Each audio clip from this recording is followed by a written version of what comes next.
The following is a Shaw Public Affairs presentation.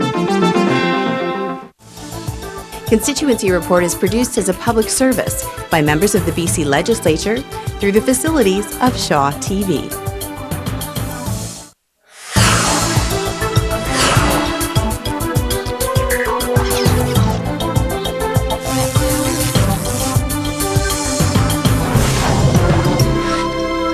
Hello and welcome to Constituency Report. I'm your host Tracy Palazzari, and joining me today is Linda Reid, MLA for Richmond East. Welcome back to the studio, Linda. Thanks very much. Yeah, great to have you here. I should mention as well, you also carry the role of Deputy Speaker. Is that a position you enjoy? Some days it's glorious, other days it's very interesting in maintaining order. Yeah, my challenge is to ensure that everyone is heard. Yeah, absolutely. And I say to them often, I am not able to rule on what I cannot hear. So sometimes that brings them to order, sometimes not. Yeah, is it tough sometimes to keep everyone in order? It's a fascination some days.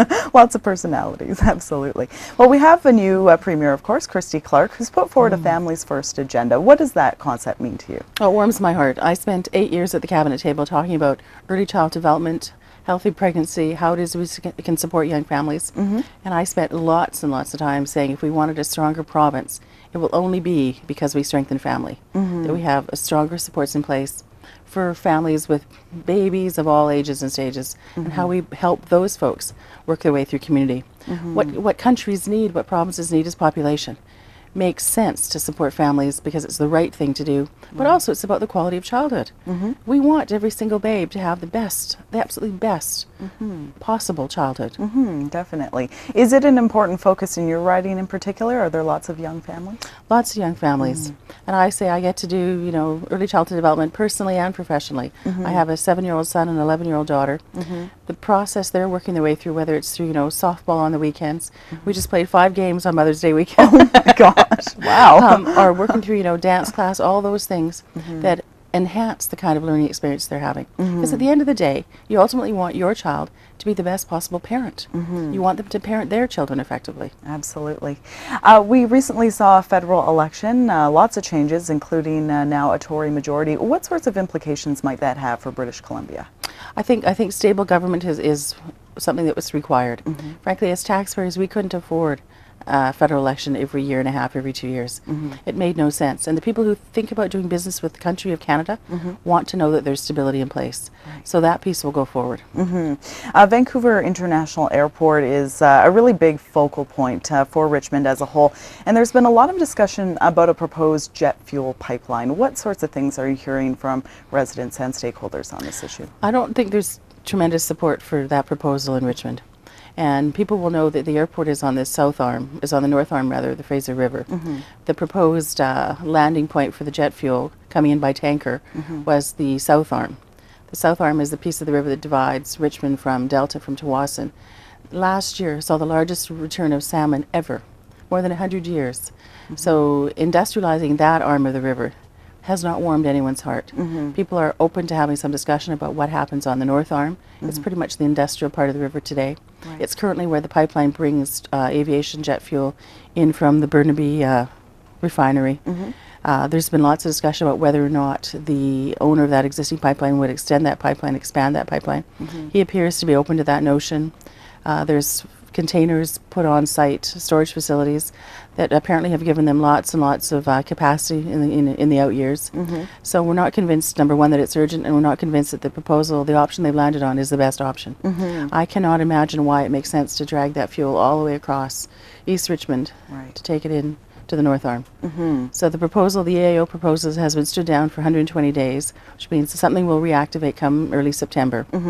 And between now and then, Port Metro is having a risk assessment done, if you will, on whether or not there should be tanker traffic on the Fraser River. So we'll fold that into our discussion as we go forward. The reality is YVR is a significant employer in Richmond, a significant draw for tourists to come in. We will find a balance. Absolutely. And has the public throughout the process had a chance to really put their ideas and opinions forward?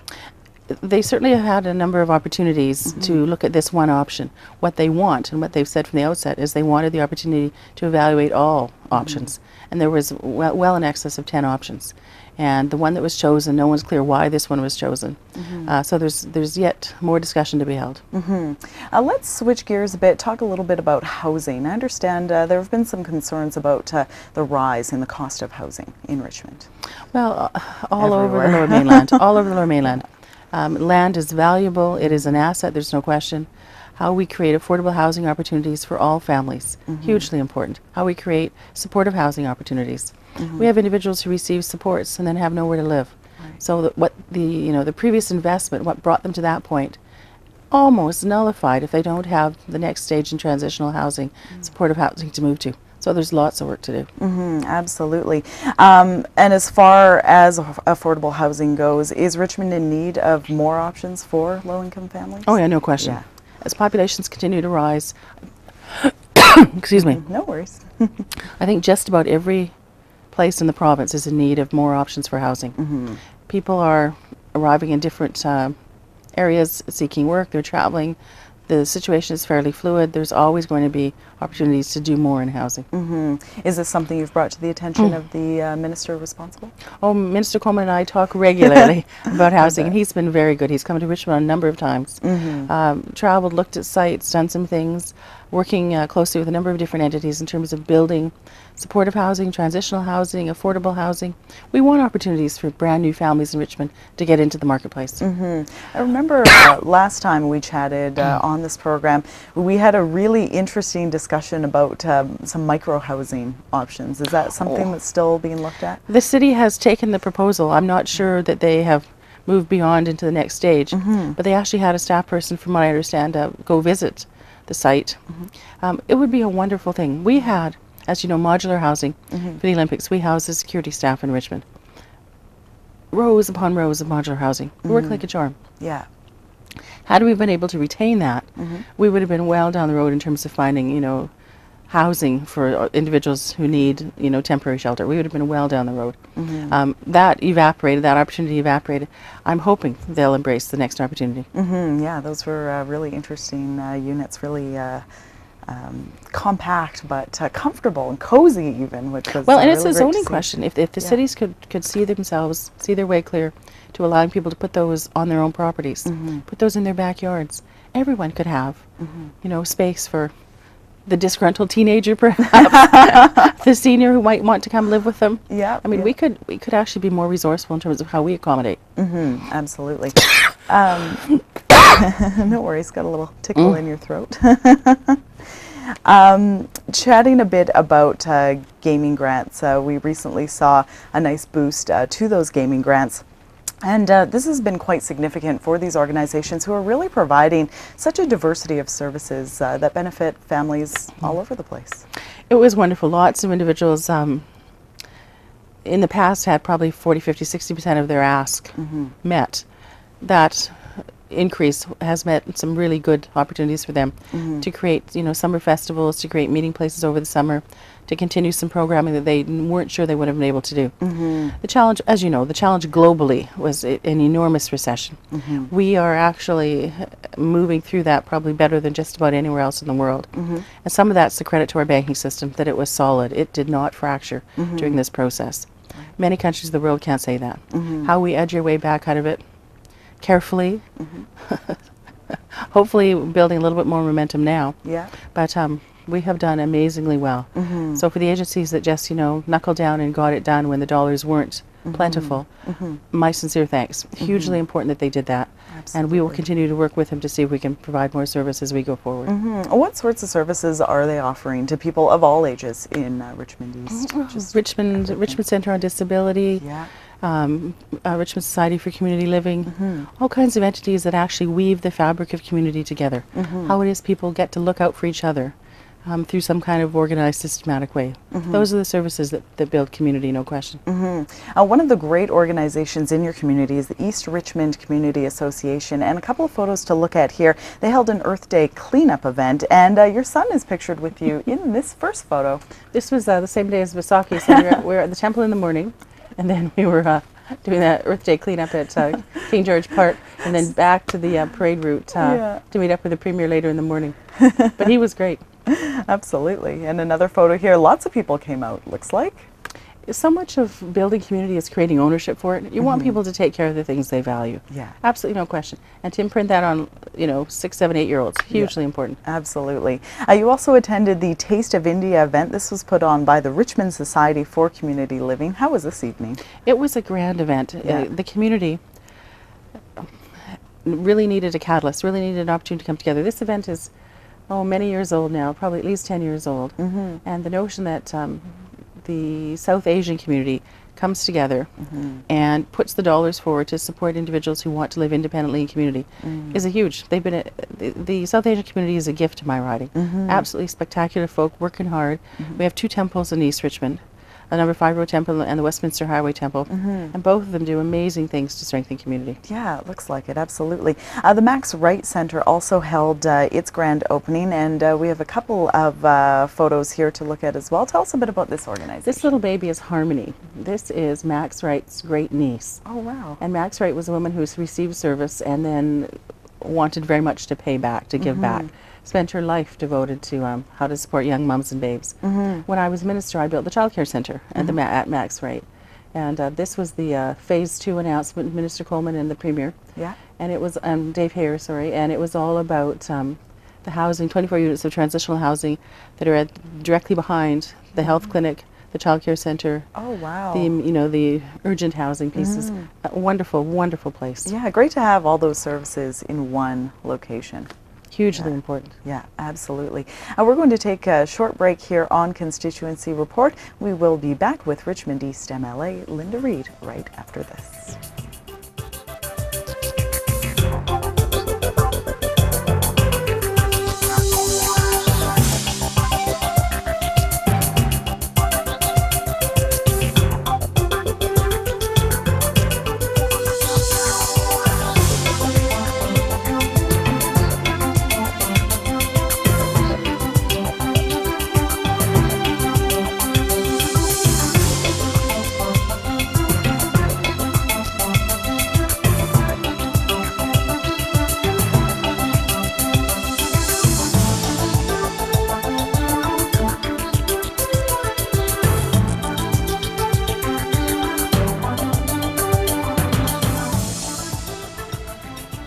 Welcome back to Constituency Report, and joined here in the studio today by Richmond East MLA Linda Reid.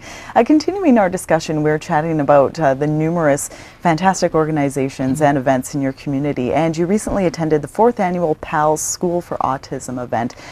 What kind of great work is this group doing? This is an amazing group of mums. It's the Phoenix Academy of Learning, and they came to me many years back and wanted to create an opportunity for their youngsters to be supported in a learning environment. They created this entity. Oh, wow. Students come from all over the Lower Mainland, and this is the annual event where they celebrate the successes of their students. They had 2 graduates when I was there on Saturday evening.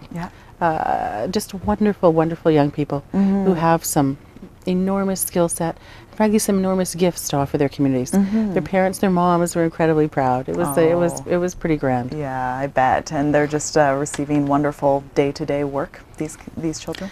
Tons of, I mean, the deficits in autism are around socialization and communication. Anytime you can strengthen those skill sets. Right. It's not, I mean, you and I probably have never had anyone come up to us on a street corner and say, 6 times 9, do you know your times tables? But people, excuse me, can you tell me the time? Excuse me, I need directions to find X, whatever it happens to be. Right. You want children and young people, particularly with autism, to have that ease with which they interact. The school has been amazing to give young people self-esteem, self-confidence, the ability just to go forward and make a difference. Well, Premier Christy Clark joined you with Mary Gordon, who's with the Roots of Empathy program, for a discussion, and this is a really fantastic program, isn't it? Oh, I've been involved with Roots of Empathy since 2000, since it came to British Columbia, and again, when I was minister, we funded that program as it moved through the process, and we actually were the home to the Seeds of Empathy, which is the Roots of Empathy for 3- and 4-year-olds in the program. And what the research has been telling us for years and years is the earlier you can teach empathy to very young people, it will be lessons that not just help them through elementary school and high school, will actually assist them in how they parent their own children. Because once you understand fragility and vulnerability, Right. you're going to be a better parent. You are just going to be better at that. Yeah. And what the research has also told us is that the number of times that youngsters would be the spectator at an incidence of bullying has gone down. Oh, wow. They will not tolerate that. A huge win for community, huge win for society. And I guess that tied in with, you know, the very popular Pink Shirt Day, which the Premier has really spearheaded locally, has really created a really positive atmosphere around putting an end to bullying. Well, Premier Clark is fierce on this question and absolutely speaks to me as a former educator that administrators, teachers, there has to be a consequence for children who engage in that behavior, and they have to have that consequence when they're very, very young. You cannot hope, dream, wish, imagine that it might get better. It typically gets worse. Right. The earlier you intercede, the more effective the intervention. Absolutely. You recently made a trip to Alert Bay. You were an honorary patron of the Power of Giving art exhibition. This must have been just a fantastic experience, and we'll take a look at a couple of photos here. The first one here, this is the local chief. This is Chief Bill Cranmer of the Namgis First Nation, and an absolutely wonderful man that I've now known for more than 20 years. Just spectacular. The reason the Power of Giving came to me was Dr. Martin Roth came to visit me about a year and a half ago, saying that they'd had this glorious discussion. I mean, Dresden is a very, very large home to a collection of enormous artifacts.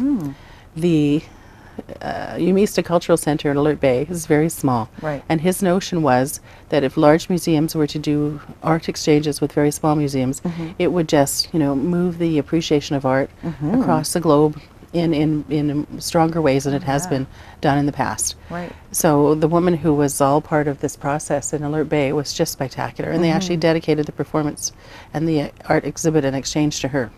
Just amazing. Yeah. But the notion that having spent a lifetime reclaiming these are artifacts that had been taken by churches, by tribal leaders, by individuals, and removed from Alert Bay.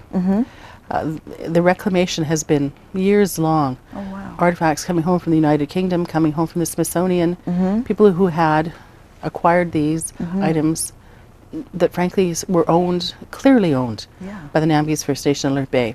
So if you think for a moment that they've collected all those masks back and then had enough trust built into the system that they would then lend the entire collection to travel all the way, you know, 11,000 kilometers all the way to Dresden, Germany.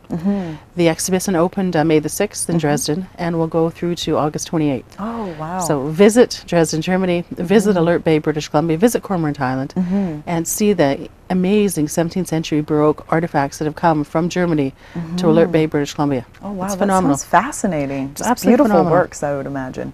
And the second photo we have to take a look at here, this is actually the German Consul General that you are. This is Hermann Sitz, and he is absolutely a glorious, glorious ambassador for Germany. He's wonderfully gifted. He had a wonderful time there. Majority of people in Cormorant Island, in Alert Bay for the opening were German. And they were just having the most spectacular time. They truly appreciate the gorgeous setting.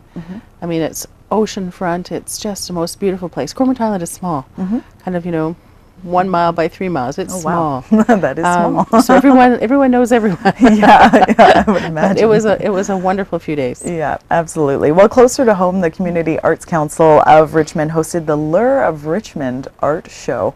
And what kinds of works were showcased in this event? They're all local artists.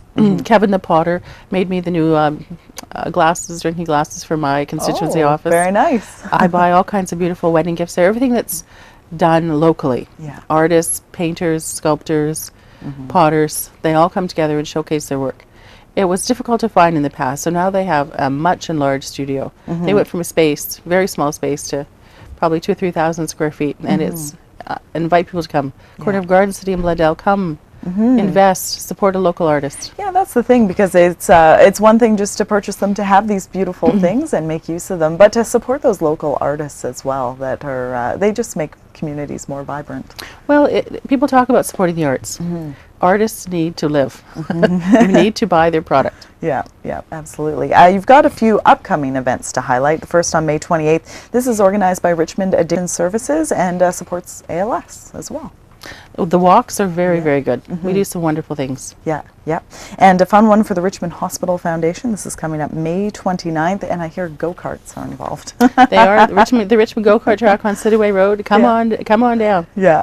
And finally, we have another one to highlight. Salvation Army Rotary Hospice holds its annual garden party on June 19th, and this is another really great community event, isn't it? Well, and we just concluded hockey day in Richmond. Oh, right. Yes. Theo Fleury came. Yeah. An amazing author. Oh, that's right. Tough circumstances in his life, no question. Yeah. But the notion that he would talk to kids about, work hard and give back. There's hundreds of kids in this gymnasium. As they were leaving, they're chanting, "Work hard, give back." Yeah. That was a great message. Yeah, kids really pick up a lot from these athletes and speakers who are so inspiring to them. Well, Rick Dubrow is the executive director of Richmond Addiction Services. Amazing. Yeah. Had an idea, ran with it, made it happen, brought it to life. I have tremendous admiration. He will do a spectacular job leading that organization. When we talk about all these fantastic organizations in the community that are doing such great work, does it really highlight for you a wonderful spirit of volunteerism in the Richmond area? We have people who give back routinely, regularly. Their day would not be complete if they were not offering assistance to someone. That's what you want to embed in very young children, because those habits of volunteering become lifelong. Yeah. And you want that. For sure. Is that something your own kids have picked up on? I'm guessing They they follow mom around to a lot of events. They come to lots of things. And they're actually doing amazingly well in terms of truly sitting down and understanding. When I was Minister for Early Childhood Development, my babies were small. Yeah. So they would come into most childcare centres we were opening, or most places we were, and sit down next to other 2-year-olds or other 3-year-olds. And the connections were amazing. How does being a mom inform some of the things you think about in your role here in government, or the decisions you help make? It's something that's with you always.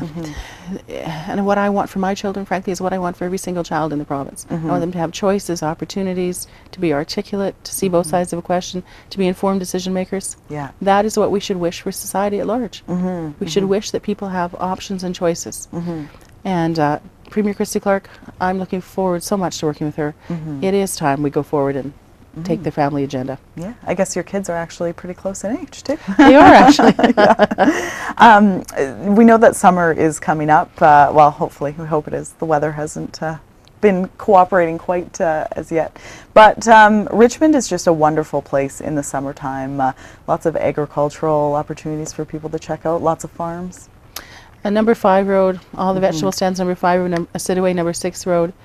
We have sort of one of the 8 wonders of the world. The assembly zoning, all down number 5 Road. There's every single different denomination you could possibly imagine. Richmond Christian School, the Jewish Day School, the synagogues, the mosques, all the way down.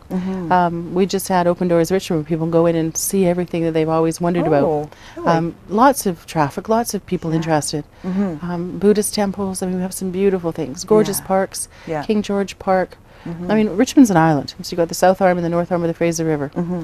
The city has done a great job of building a trail networking system, connecting the Fraser, experiencing the Fraser. People are building trailways, access to the blue ways, as they call them, all the way from the mouth of the Fraser River all the way to Hope. All the local mayors are tying the river together. Yeah. People will be able to walk, ride, cycle, rollerblade all the way, which will be spectacular. It'll take some time. Yeah. But there's nice pieces of it complete. It seems like Richmond is one of those places that's constantly up and coming. There's a new place to explore, whether it's Steveston, whether it's the farmland, agricultural offerings, and the markets, whether it's the Richmond Night Market, all sorts of things all over Richmond. It's fun to be a kid in Richmond. Yeah. You can still find frogs in the ditches in Richmond, which my son absolutely adores. But you can go to the beach. Yeah. You can go to Gary Point Park. You can fly your kite. Yeah. There's all kinds of great opportunity, and there's some good cycling paths in Richmond. People can recreate, live, play, recreate. It's working fine. What are some of your favorite things to do, maybe with the family? We're attempting to train our 2-year-old bulldog. Oh, that must be fun. So we walk her to lots of places in Richmond, and we take her to all my daughter's softball games. Oh, very nice. So she gets to meet, lots of children, see lots of traffic. Yeah, yeah, absolutely. And one thing I also wanted to touch on with you, because I know you're fairly new to it, the Twitterverse. You've really picked up the social media thing. And how has this been a different way for you to communicate with constituents? It's actually very fun. I thought it would take more time than it's taken. You actually just kind of fold it into your day. I've been at it a month now. Yeah. At Linda Reid, Yeah. at MLA Linda Reid, it's actually a very interesting way to get people's feedback. Yeah. I like the engagement part of it. I like the, what do you think about this? Yeah. Kind of question I can pose about all different kinds of topics. And the feedback is instantaneous. Do you find that there's an appetite for that out there with the public, to be able to have means like Twitter, Facebook, social media, to be able to have a little bit of direct contact? In Twitter's case, 140 characters, very short, but a little bit of direct contact with their elected officials? I think it's excellent. Yeah. I think that the notion of people getting their point across 140 characters, if you're passionate about it, you can absolutely do it. And you can always follow up with an email, you can always follow up with a phone call. But I haven't found anybody who says, oh, I've run out of space. Yeah. They say, this is my issue, yes or no. Works like a charm. I would imagine that for some elected officials, keeping it to 140 characters might be a challenge. I'm neat, clean, and precise. That's very good. Well, just about another minute or so here. Maybe I'll leave it with one of the final questions I love to ask. What makes Richmond a great place to live and work? I think the sense of connectedness. I think the focus on family truly matters to people. Yeah. We have our transportation challenges. One of them being corrected, though. In another couple of months, you'll see the new Alderbridge Connector come online. We're planning how we're going to do the opening, whether our people are going to be able to walk across it. It'll be the highest point in East Richmond, so it'll be fun for people to actually see what the riding looks like. We had great success walking across the W.R. Bennett Bridge before on opening day. Right. We're trying to plan something equally as fun for this one. Oh, great. Okay, so lots always going on in Richmond East, and Richmond as a whole, I should say. Thanks so much for joining us today. Linda Reid, she is MLA for Richmond East. And if you would like to communicate with Linda, of course, we discussed a variety of options to do that. On Twitter, you can find her at MLA Reid. You can also check out her MLA website. It is www.lindareidmla.bc.ca. That's where you'll find lots of information about some of the topics we've discussed today, lots of photos, and much, much more. My thanks again to MLA Linda Reid, and please join us next time for more Constituency Report.